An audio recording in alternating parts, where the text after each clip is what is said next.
Melissa O'Connell back in studio with Corey Lynn of Perfect Hero.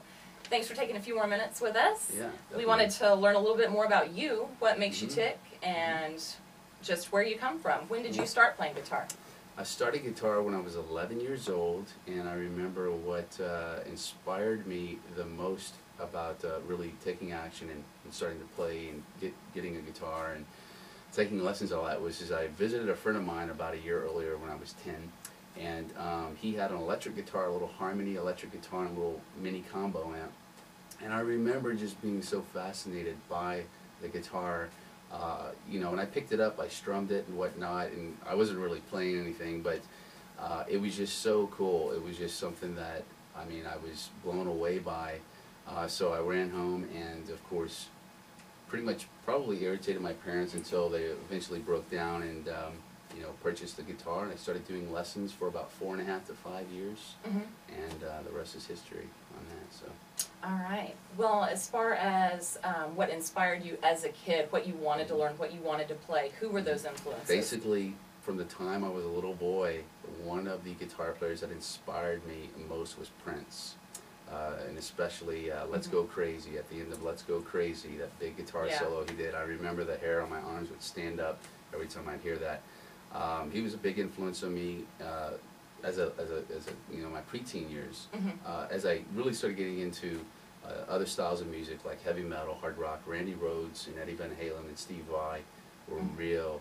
I was influenced by them a lot, you know, as I got into harder rock music. All right. And so as far as bands that you played with at a young age, were they all of that genre, or did you have to find your way in through other avenues? No, by the time I joined my first band, I was probably, I'm going to say about 13 years old. I was the only kid in middle school in a band with all like juniors and seniors in high school, so it was cool. We were already doing hard rock stuff at the time. So I just pretty much fit right into that, and it was just something that I was really passionate about doing, and all the bands, for the most, that followed, except for maybe a few, it was all, you know, usually rock and roll, hard rock stuff, so, yeah.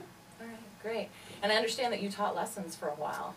Yes, absolutely. Since February 1996, taught guitar.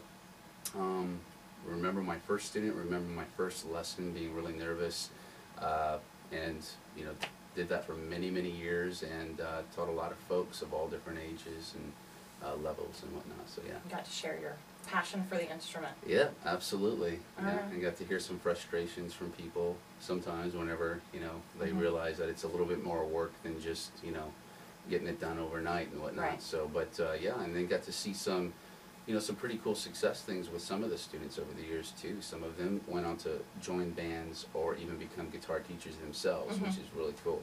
You know, and some of them became really good at the instruments. So. All right. Well, thanks for taking the time. Yes, thank you. All right.